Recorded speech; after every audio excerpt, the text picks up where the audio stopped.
Kasih Tuhan ada di tempat ini. Kasih Tuhan ada di dalam hati kami masing-masing. Tuhan berfirman, jika 2-3 orang berkumpul dalam nama Tuhan, maka Tuhan hadir di tengah-tengah mereka. Kami percaya Tuhan hadir di tempat ini, Bapak, untuk mengajari kami, untuk membimbing kami, untuk menasihati kami, bahkan untuk menegur kami atas segala kesalahan kami, Bapak. Terpuji namamu Tuhan. Kami berdoa, Bapak, untuk acara ini. Mohon Tuhan memberkati dari awal, pertengahan, hingga selesai. Berkati Bapak setiap yang hadir. Berkati hati dan pikiran kami, Bapak, supaya kami menghargai firman Tuhan yang kami dengarkan. Kami bisa mengerti, kami mengingat dan melakukan dalam kehidupan kami. Hamba-Mu yang menyampaikan firman Tuhan, yang tidak ada apa-apanya, yang penuh kekurangan. Tuhan jamah bibir hamba-Mu ini, Bapak, sehingga firman yang dibawakan berasal daripada Tuhan dan menjadi rema dalam kehidupan kami. Firman yang hidup di dalam hati kami, firman yang kami lakukan dalam kehidupan kami. Terpuji namamu Bapa. Terima kasih Tuhan Yesus. Kami panjatkan doa kami ini. Dalam nama Tuhan Yesus Kristus kami berdoa. Amin. Salam. Lebih semangat sedikit. Salam. Sebelum kita mendengarkan firman Tuhan, saya perkenalkan diri sedikit. Nama saya Erjon Sihotang, istri Boru Sipayung. Kami dikaruniai 2 anak, saat ini dua-dua sedang kuliah. Kami tinggal di Batu Haji. Asal kami dari Pangururan, Parpangururan, Perjalan Kejaksaan Paronan Baru, Sitakarain. Itu asal kampung kami. Yang kedua, saya menyampaikan terima kasih banyak untuk Samosir Nauli, kumpulan kita ini, organisasi kita ini. Diberikan saya kesempatan untuk menyampaikan firman Tuhan melalui Pak Ketua, Pak Herman Simbolon. Terima kasih, Tuhan memberkati. Kita baca firman Tuhan dari Roma 12. Roma 12, kita buka Alkitab kita yang membawa Alkitab. Kalau ada handphonenya, dibuka handphonenya yang ada Alkitab. Dan jangan lupa mematikan handphonenya atau membuat nada silent. Kita cuma punya waktu 30 sampai 40 menit, itu yang waktu dikasih ke saya. Kita manfaatkan waktu yang sedikit ini untuk dengarkan firman Tuhan. Roma 12.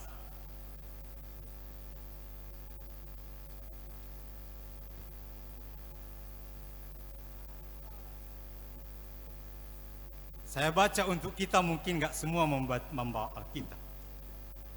Roma 12 ayat 9 sampai dengan 16. Perikopnya nasihat untuk hidup dalam kasih. Kan saya baca untuk kita semua. Hendaklah kasih itu jangan pura-pura. Jauhilah yang jahat dan lakukanlah yang baik. Ayat 10.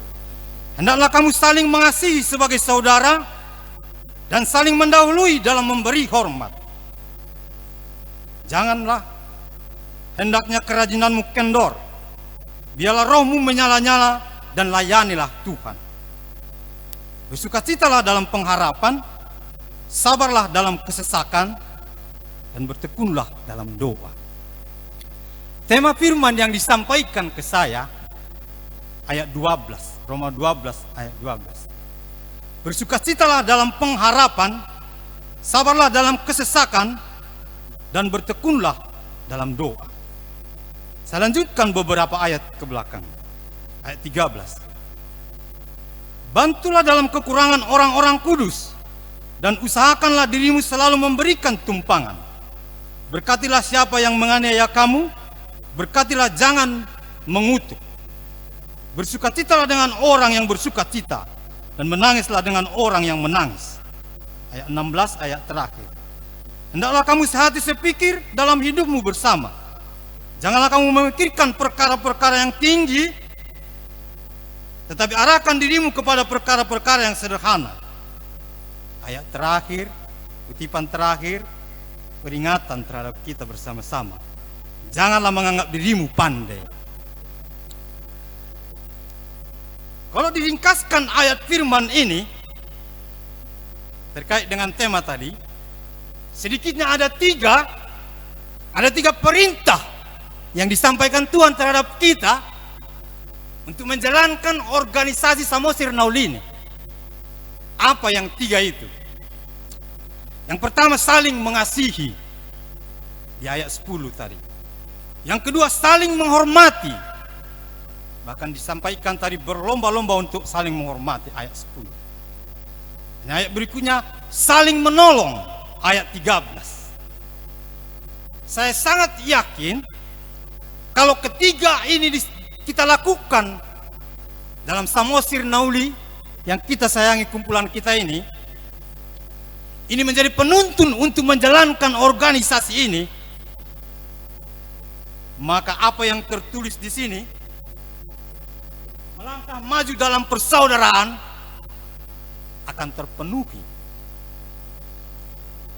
Subtema ini, melangkah maju dalam persaudaraan, ini ibarat goal, target, atau visi misi yang sederhana, tapi makna di dalamnya luar biasa. Maju dalam persaudaraan, kalau saya singkatkan, sukses secara bersama-sama.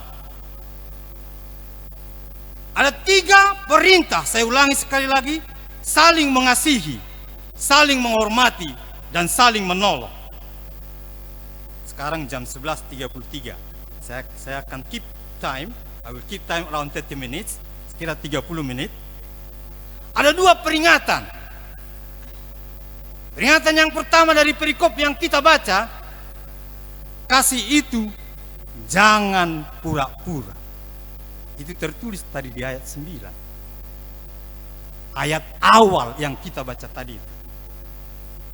Hendaklah kasih itu jangan berpura-pura, itu ayat 9 tadi.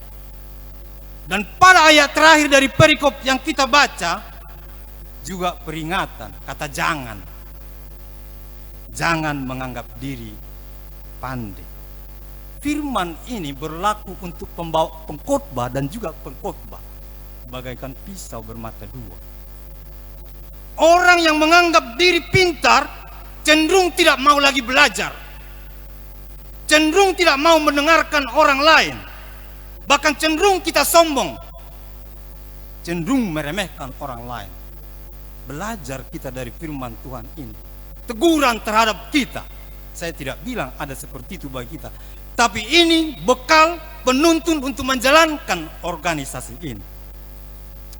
Sebelum kita membahas detail tentang tema yang diberikan, yaitu bersukacitalah dalam pengharapan, sabarlah dalam kesesakan, dan bertekunlah dalam doa, saya baca satu perikop lagi tentang kasih. 1 Korintus 13 ayat 1 sampai dengan 7. Judulnya kasih. Kekristenan itu didasarkan dengan kasih. Tuhan Yesus mati di kayu salib karena kasih, mengasihi kita. Jangan sampai kita menyalibkan Tuhan Yesus kedua kalinya. Apa arti menyalibkan Tuhan Yesus kedua kalinya? Tidak menghargai kasihnya. Belajar kita untuk menghargai kasihnya. Mungkin kita sudah lupa, mungkin. Atau mungkin kita sudah jarang baca. Maka saya bacakan sekali ini untuk kita. 1 Korintus 13 ayat 1 sampai dengan ayat 7. 1 Korintus 13 ayat 1 sampai dengan 7. Judulnya kasih. Sekalipun aku dapat berkata-kata dengan semua bahasa manusia atau bahasa malaikat, tetapi jika aku tidak mempunyai kasih, aku sama dengan gong yang berkumandang dan canang yang gemerincing. Kalau diringkaskan, Sekalipun kita sangat pintar, mungkin kita sangat kaya, mungkin banyak gelarnya seperti Pak John, insinyur lah, MM lah, MBA lah, apalah segala macam. Alkitab mengajarkan, jika tidak punya kasih, kita lanjutkan ayat 2. Sekalipun aku mempunyai karunia untuk bernubuat, aku mengetahui segala rahasia, memiliki segala pengetahuan, dan sekalipun aku memiliki iman yang sempurna untuk memindahkan gunung, tetapi jika aku tidak mempunyai kasih, aku sama sekali tidak berguna. Dan sekalipun aku membagi-bagikan segala sesuatu yang ada padaku, bahkan menyerahkan tubuhku untuk dibakar, tetapi jika aku tidak mempunyai kasih, sedikit pun tidak ada faedahnya bagiku. Sekarang apa itu kasih? Menurut Alkitab, apa itu kasih? Kasih itu sabar. Kasih itu murah hati. Ia tidak cemburu. Ia tidak memegahkan diri dan tidak sombong. Ia tidak melakukan yang tidak sopan, tidak mencari keuntungan diri sendiri. Ia tidak pemarah dan tidak menyimpan kesalahan orang lain. Ia tidak bersukacita karena ketidakadilan, tetapi karena kebenaran. Ia menutupi segala sesuatu, percaya segala sesuatu, mengharapkan segala sesuatu, sabar menanggung segala sesuatu. Itulah kasih menurut Alkitab. Tadi ada 3 yang harus kita jalankan, yang perlu kita jalankan, yang perlu kita pahami untuk menjalankan organisasi ini. Minimal salah satu sebagai panduan di samping pengetahuan yang kita miliki. Saling mengasihi, saling menghormati, saling menolong. Apa itu arti saling mengasihi? Nanti kita bahas lebih detail. Saya masuk dulu ke tema yang diberikan. Pada tema bersukacitalah dalam pengharapan, sabarlah dalam kesesakan, bertekunlah dalam doa. Pada subtema, mari melangkah maju dalam persaudaraan seperti yang tertulis di sini. Mari melangkah maju dalam persaudaraan. Saya mensingkatkan tentang subtema ini, sukses bersama. Bersama di Samosir Naudi. Pada tema ada kata pengharapan, bersukacita dalam pengharapan. Dalam bahasa Batak, pengharapan pakirimon. Pengharapan atau pakirimon dapat diartikan sesuatu yang ingin kita capai ke depan. What we need to get in future. Bahasa Inggris saya biar lebih menarik sedikit ya di Batam ya. Itu mirip dengan goal. Apa yang ingin kita capai. Atau bahasanya target, aim, purpose, cita-cita. Apa yang kita inginkan, pakirimon. Yang kita harapkan dari kumpulan kita ini, kesuksesan bersama. Mari melangkah maju dalam persaudaraan. Pada tema ada beberapa tulis bersukacita, sabar, kesesakan. Apa itu kesesakan? Masalah.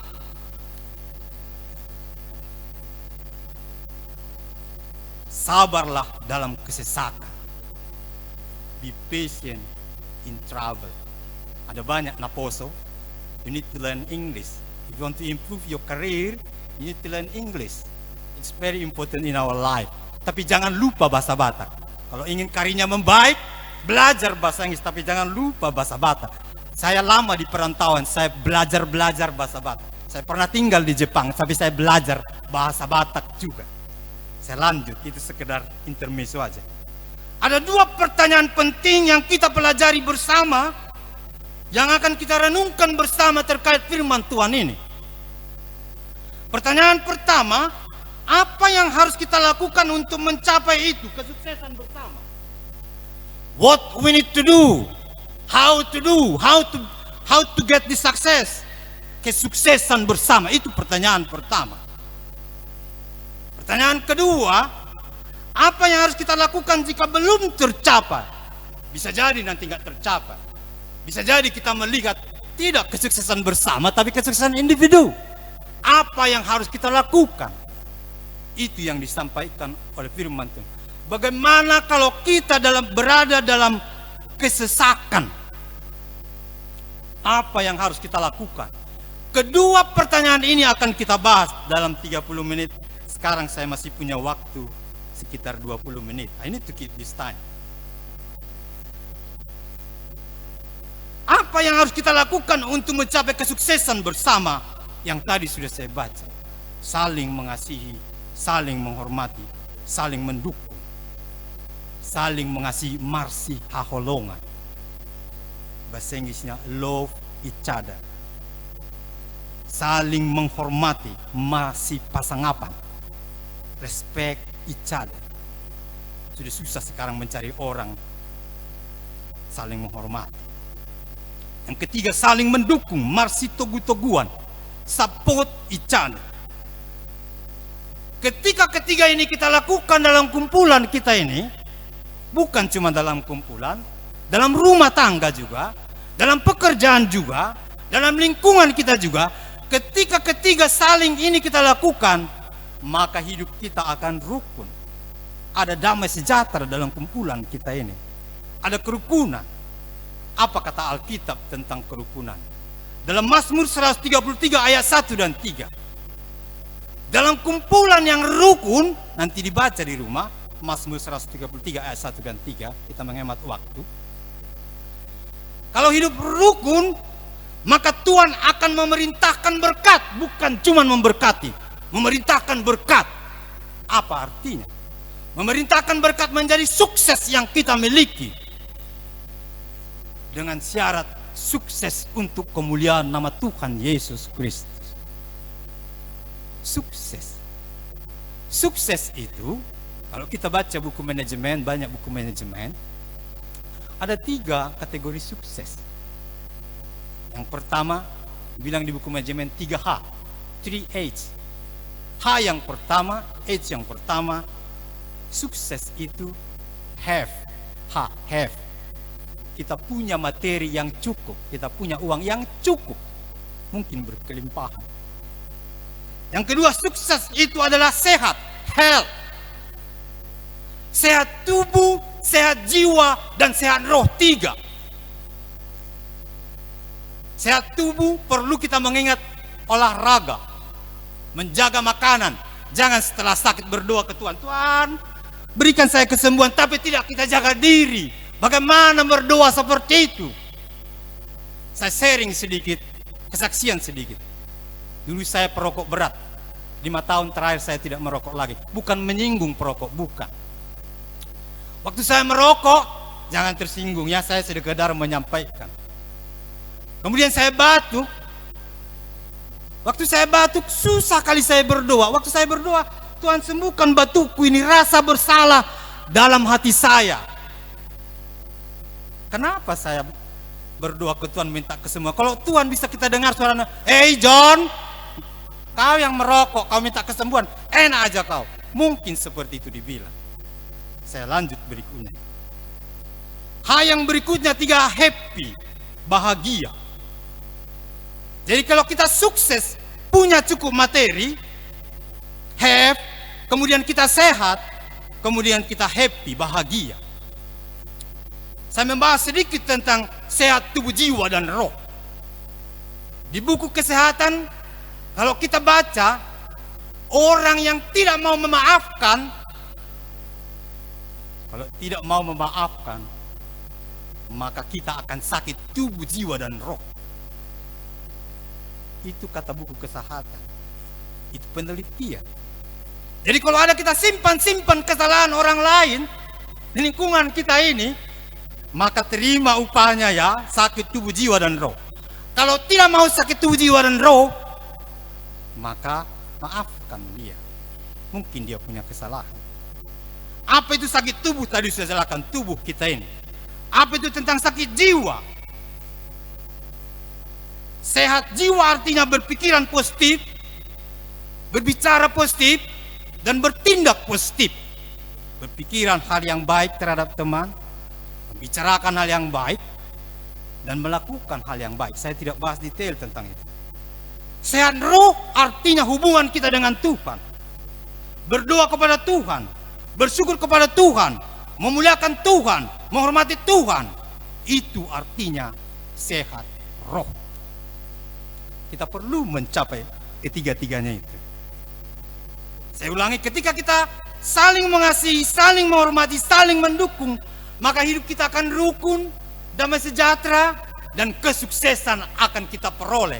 Karena Tuhan akan memerintahkan berkat, tidak hanya memberkati, memerintahkan berkat. Saling mengasihi, kita bahas saling mengasihi.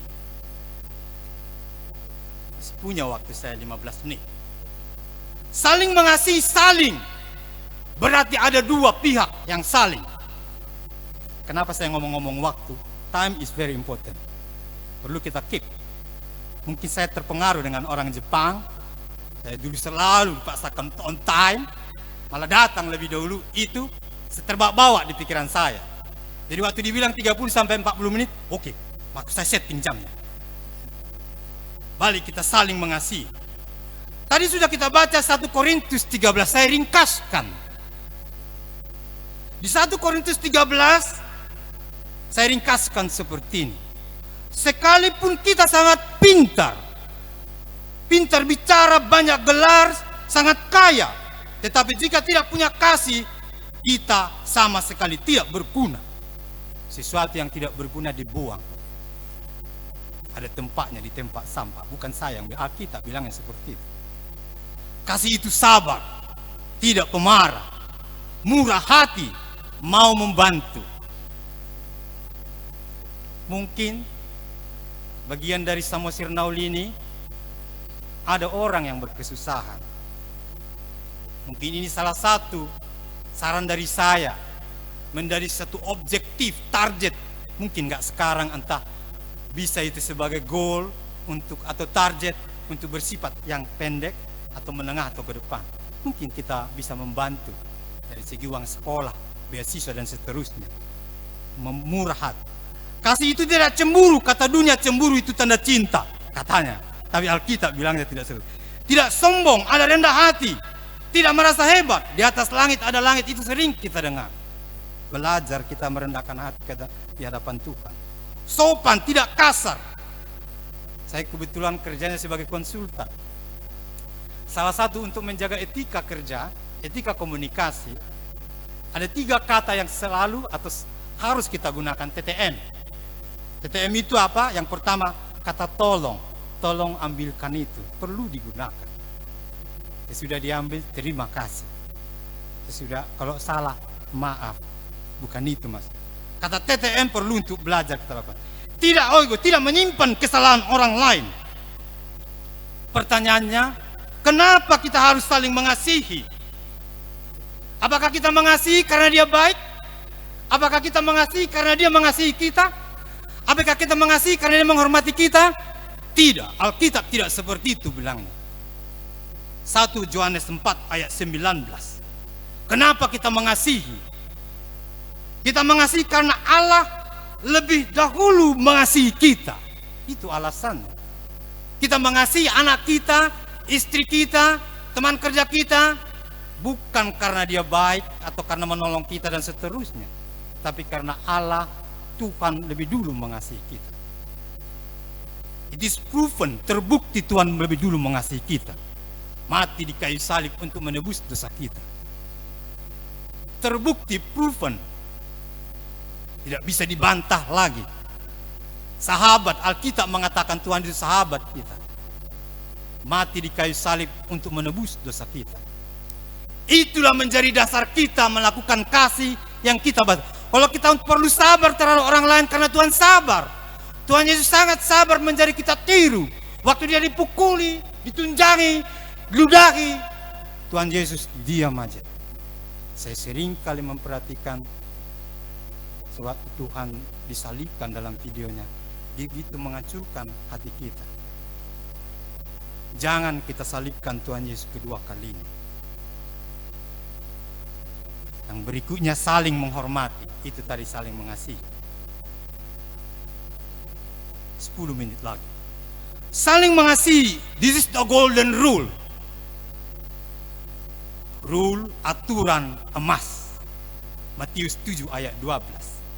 Segala sesuatu yang kamu kehendaki supaya orang perbuat kepadamu, perbuatlah demikian juga kepada mereka. Kalimat terakhirnya bagi saya luar biasa. Itulah isi seluruh hukum Taurat dan kitab para nabi. Isi seluruh hukum Taurat dan para nabi. Yang tebal ini satu kalimat dibuat. Segala sesuatu yang kamu kehendaki supaya orang perbuat kepadamu, saya ringkaskan dengan bahasa yang lebih sederhana. Kalau ingin kita dihormati, maka hormati orang lain. Kalau ingin kita diperlakukan dengan sopan, maka perlakukan sopan orang lain. Kalau ingin kita dibantu orang lain, maka bantu orang lain. Kita lebih dahulu, bukan orang lain lebih dahulu. Itu Alkitab yang menasihatkan kita. Pertanyaannya, bagaimana kalau kita sudah mengasihi orang lain, sudah menghormati orang lain, sudah menolong orang lain, tapi dia melakukan sebaliknya terhadap kita? Bagaimana? Kadang kita mengalami itu. Kita menolong orang lain, kita tidak tolong. Saya kadang-kadang mengalami, kita menghormati orang lain, tapi dia tidak menghormati kita. Apa yang kita lakukan menurut Alkitab? Menurut Alkitab, tetap lakukan yang baik. Dalam Efesus 6 ayat 5 dan 8, nanti dibaca. Efesus 6 ayat 5 dan 8, ketika kita melakukan yang baik dengan tulus, maka Alkitab mengatakan Tuhan akan membalaskan kepada kita. Saya akan baca ayat ini. Efesus 6 ayat 8. Kamu tahu bahwa setiap orang, baik hamba maupun orang merdeka, kalau ia telah berbuat sesuatu yang baik dengan tulus, di ayat sebelumnya dengan tulus, maka ia akan menerima balasannya dalam Tuhan. This is not only in this organization, bukan hanya di sini, juga dalam pekerjaan kita. Kadang kita melakukan sudah baik, tapi atasan tidak peduli dengan kita. Jangan terlalu pikirkan itu. Saya mengalami. Saya 18 tahun memimpin perusahaan asing. Saya mengalami seperti itu. Dan Tuhan membalaskan, ya Tuhan membalaskan. Benar dibalaskan, benar dibalaskan. Asal lakukan dengan tulus pekerjaan kita, dengan ikhlas. Tuhan akan membalas kebaikan kita. Saling menghormati, ada banyak cara. Salah satu cara menghormati yang saya pelajari, mohon maaf kalau beda pendapat, datang on time sesudah ditentukan, menepati janji, mengerjakan tugas sebaik-baiknya. Berapa minggu yang lalu, waktu kami memberangkatkan anak kami yang nomor 2 untuk kuliah di luar Batam, maka nasihat saya sederhana ke dia, Joy, jangan duluan dosen sampai di ruangan sebelum Joy harus duluan. Minimal datang tepat waktu.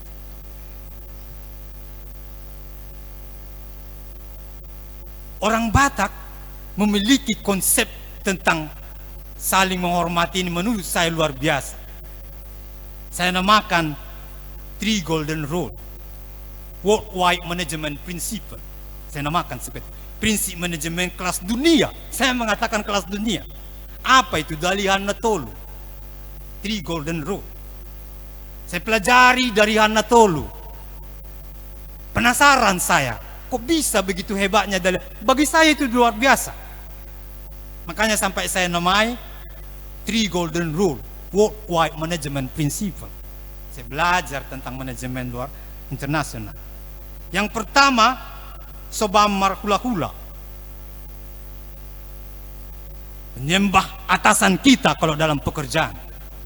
Menghormati, bukan menyembah seperti ini, menghormati. Elek marboru, mengayomi boru, geleng. Manat mardongan tubuh, kalau di pekerjaan yang selevel dengan kita. Kalau boru, bawahan kita, subordinate. Waktu saya pelajari dari Anatolu, itu dibaratkan seperti tungku 3 kaki. Dan saya baca di situ, tungku ini perlu keseimbangan, sehingga menopang kuali itu jangan sampai miring. Jika satu rusak kaki tungku itu, mungkin hula-hula, mungkin boru atau dongan, salah satu, maka ketiganya tidak berguna. Maka waktu saya baca ini luar biasa bagi saya. Katanya tidak berguna. Maka kita pelajari dari Anatolius dan kita terapkan dalam kehidupan kita, dalam organisasi kita ini. Kenapa saya namakan Worldwide Management Principle? Menghormati atasan, soba marhula-hula, bekerja sama dengan rekan kerja, mana pemardongan tubuh, elek marboru. Gunakan kata tolong tadi itu ketika kita menyuruhnya. Kita gunakan itu sebagai bagian pelajaran kita, melengkapi firman Tuhan yang sudah kita pelajari tentang saling menghormati.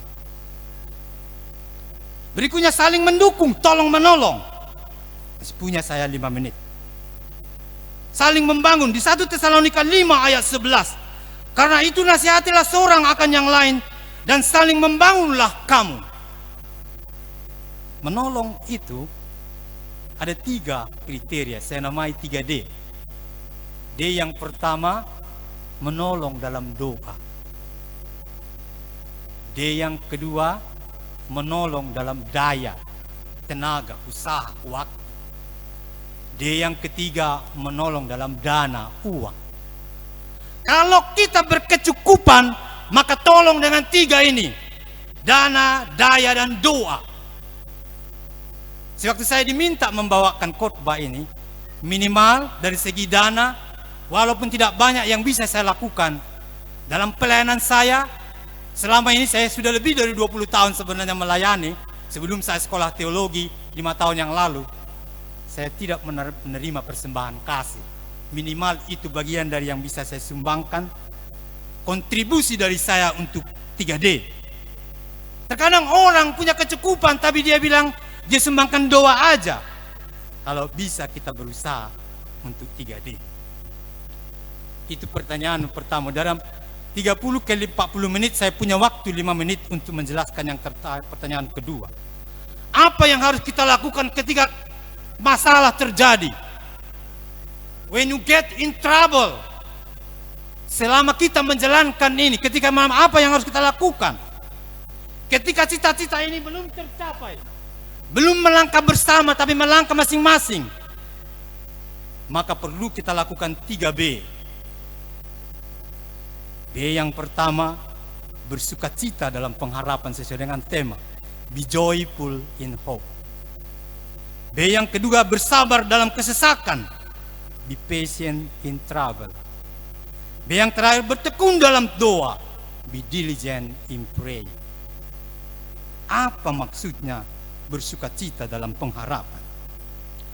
Bersukacita dalam pengharapan, tadi sudah saya singgung, pengharapan kita saat ini, di kumpulan kita ini, sukses bersama. Ketika itu belum tercapai, ketika kita melihat mungkin rekan kita ego, memikirkan diri sendiri, kesuksesan sendiri, maka jangan putus asa. Itulah salah satu bagian dari bersukacita dalam pengharapan. Tetap berharap kepada Tuhan, jangan berharap terhadap manusia. Di dalam Yeremia 17 ayat 5 dan 7 ditulis seperti ini. Terkutuklah orang yang mengandalkan manusia, yang mengandalkan kekuatan sendiri, yang dalam hatinya menjauh daripada Tuhan. Saya pernah mengalami kutuk ini. Ya, kesaksian sedikit. Waktu saya tamat kuliah tahun 94. Di Jakarta menganggur sekitar 6 bulan. Saya insinyur loh, dari usus saya. Nggak bodoh-bodoh amat lah saya. Tapi 6 bulan saya menganggur. Sering kali datang kepikiran saya perlu decking. Dan banyak saya dengar juga seperti itu ketika mencari kerja. Kalau tidak ada decking tidak bisa masuk. Apa yang kita ucapkan terjadi, bagi saya terjadi. Waktu saya menganggur, ada decking saya seorang dokter di satu perusahaan, tidak diterima. Mengandalkan manusia, mengandalkan orang. Ada decking saya, ada pemilik kita opung kita, seorang berpangkat, berbintang-bintang, tidak keterima saya. Nggak bodoh-bodoh amat lah saya. Kemudian saya pernah tes AQ. Menurut saya bisa saya kerjakan dengan baik. Tidak diterima saya. Waktu saya komplain, kenapa saya tidak terima? Dijawab aja seperti ini. Kami tidak membutuhkan orang sepintar Bapak. Saya tidak tahu itu jawaban yang memuji atau mengeledek. Tapi itu jawabannya. Begitu putus asa saya hidup nomaden berpindah-pindah, minta tolong ke yang lain. Suatu ketika, kenapa saya sampai ke Batam, ini kesaksian saya. Saya interview di satu perusahaan, tahun 94 saya masuk ke Batam. Perusahaan asing. Yang diambil 2 orang, tapi yang interview ada lebih 20 orang. Waktu saya selesai 1 orang, 2 orang, dan seterusnya saya tanya, apa di interview, apa ditanyakan. Yang mereka bilang, interview pakai bahasa Inggris, stres saya. Karena saya nggak bisa bahasa Inggris. I could not speak in English at the time. Stres saya. Tapi saya pingin kerja.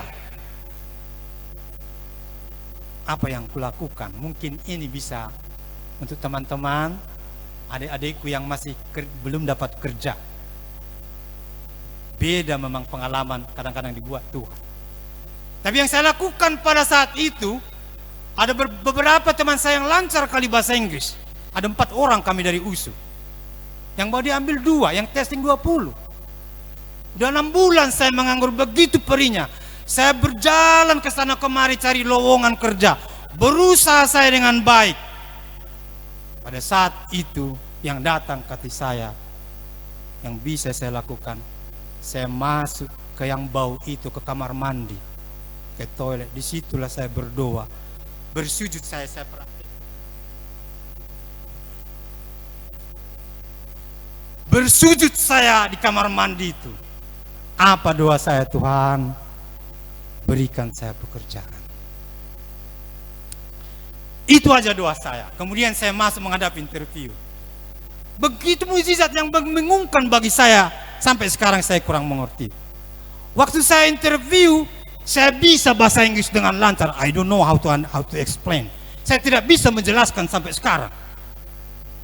Maka pada saat itu langsung dibilang orang Singapura, when do you want to work in our company? Orang Singapura. Maka saya bilang, anytime. 2 hari kemudian saya diberangkat. Itulah sampai saya ke Batam. Saat ini saya sharing firman di sini. Apa poinnya? Poinnya adalah jangan bilang ada decking. Sudah decking saya yang berbintang-bintang itu, sudah decking ada dokter, tidak keterima. Decking kita adalah Tuhan. Benar. Bisa melalui orang lain, perpanjangan Tuhan. Bisa melalui orang lain. Maka kita meminta tolong ke orang lain, perlu kita berdoa. Saran saya seperti ini, Tuhan, kalau Tuhan mengizinkan Bapak A ini atau Ibu A ini menjadi perpanjangan tangan Tuhan, pakai dia. Sehingga pikiran kita tetap pertolongan Tuhan, bukan terhadap manusia. Masih banyak mau saya sampaikan, tapi waktunya tinggal 2 menit lagi. Maka saya kesimpulan langsung. Kesimpulannya, nanti panjang kali lah Pak John itu khotbah. Jadi kayak gitu nanti ya. Kalau saya mentraining 6 jam ke 7 jam. Jadi kalau dibiarkan saya ngomong panjang lebar, maka saya lihat-lihat jam saya ini. Apa kesimpulannya dari khotbah ini? Jangan nanti udah panjang berkhotbahnya, sering kali berkhotbah. Apa kesimpulan? Tidak tahu, apalagi lucu pendetanya. Oh, tidak tahu. Tadi lucu pendeta itu. Bapak Ibu, saudara-saudari Samosir Nauli Batam yang saya kasihi, dalam nama Tuhan Yesus Kristus. Sebelum saya akhiri khotbah ini, saya mohon maaf jika ada salah yang saya sampaikan. Saya cuma menyampaikan tugas saya, firman Tuhan. Sedikit ada 3 kesimpulan renungan firman Tuhan pada hari ini. Yang pertama, untuk mencapai kesuksesan bersama, maka kita lakukan 3S, 3 saling. Saling mengasihi, saling mendukung, saling menolong. Tadi Alkitab mengingatkan kita, jangan berpura-pura. Tadi kita baca. Itu yang pertama. Yang kedua, oraiet labora instanter operare. Datang bahasa Latin lagi kan? That's why I suggest you need to improve your English. At least English, sedikitnya bahasa Inggris. If you have time, you learn Japanese language. Oraiet labora instanter operare bahasa Latin. Artinya berdoa dan berusaha dengan sungguh-sungguh. Biasanya kita dengar orait labora, tapi saya tambahkan bersungguh-sungguh, instanter operare. Pada dasarnya kita tidak mampu melakukan 3S itu. Terlalu banyak godaan. Ambisi kita juga godaan, lingkungan kita juga godaan. Tidak mampu kita melakukan. Oleh karena itu kita perlu berdoa, memohon pertolongan Roh Kudus supaya Tuhan memampukan kita melakukan. We do not have power to do that. Tidak punya kita kuasa untuk melakukan. Ketergantungan kita ke dalam tangan Tuhan. Itu yang kedua. Yang ketiga, ketika kita sudah melakukan 3S itu, kita sudah mengasihi orang lain, kita sudah menghormati orang lain, kita sudah menolong orang lain, tapi yang terima sebaliknya dari orang itu, tetap lakukan yang baik, karena itu firman Tuhan. Saya tutup renungan kita ini dengan membaca 2 ayat Alkitab. Matius 7 ayat 12. Segala sesuatu yang kamu kehendaki supaya orang perbuat kepadamu, perbuatlah demikian juga kepada mereka. Itulah isi seluruh hukum Taurat dan kitab para nabi. Jika kita ingin dihormati orang lain, hormati dia. Jika ingin kasih orang lain, kasihi dia. Jika kita ingin ditolong orang lain, tolong dia. Ayat terakhir, Efesus 6 ayat 8. Benar-benar saya pas waktunya, tidak lewat kurang sedikit. Efesus 6 ayat 8. Kamu tahu bahwa setiap orang, baik hamba maupun orang merdeka masih yang tidak hamba, kalau ia telah berbuat sesuatu dengan tulus, ia akan menerima balasannya dari Tuhan. Amin. Mari kita berdoa. Bapa di surga, Bapa yang baik, kami bersyukur dan berterima kasih Tuhan tentang firman yang sudah kami dengarkan. Mohon Tuhan memberikan kami kekuatan untuk melakukan dalam kehidupan kami. Kami bisa saling mengasihi, kami bisa saling menghormati, dan kami bisa saling menolong Bapa. Terutama Tuhan, biarlah Tuhan menjamah hati kami, menolong orang-orang yang berkesusahan, terutama kelompok kami ini. Mungkin ada saudara kami di sini sama Samosir Auli yang berkekurangan. Biarlah Tuhan menggerakkan hati kami menjadi bagian visi misi kami. Karena itu adalah kasih. Tuhan berikan kami Tuhan, kami mengerti arti kasih, kami bisa mengingatnya dan kami lakukan dalam kehidupan kami. Terpuji namamu Tuhan. Terima kasih Bapa. Amin. Kita marende dison au huboan Tuhan, sambil mengumpulkan persembahan.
doakan persembahan kita.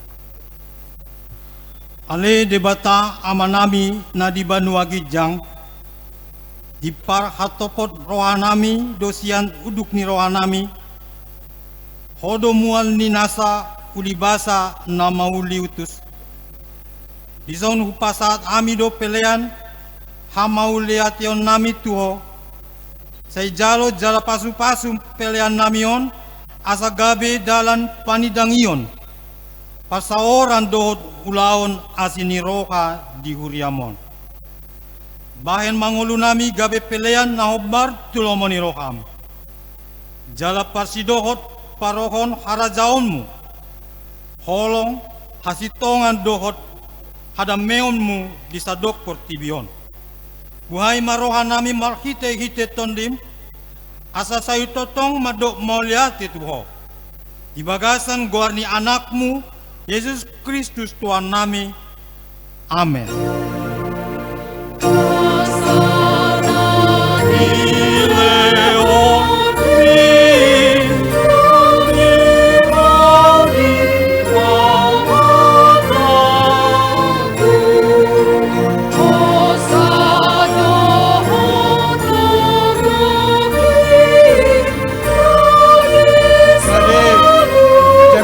Kami undang untuk sama-sama bangkit berdiri.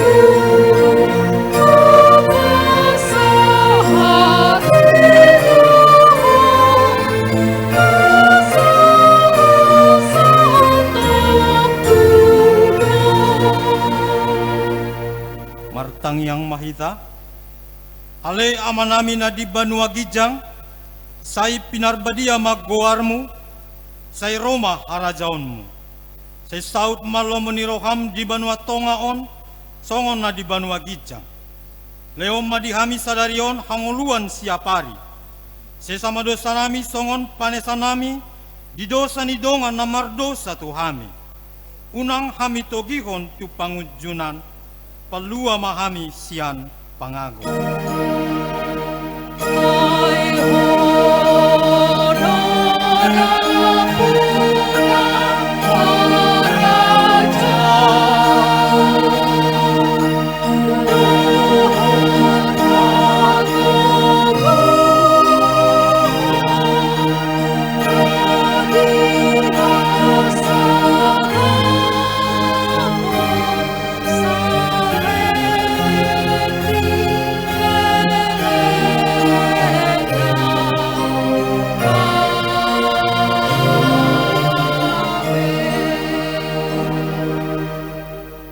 Angkat tangan kita tundukkan kepala kita menerima berkat dari Tuhan. Di pasu-pasu jala diramoti Tuhan debatama kita. Disondakon Tuhan debatama bokina tu kita. Jala asima rohana mida kita.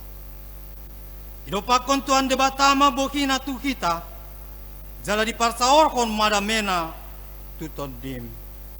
Silakan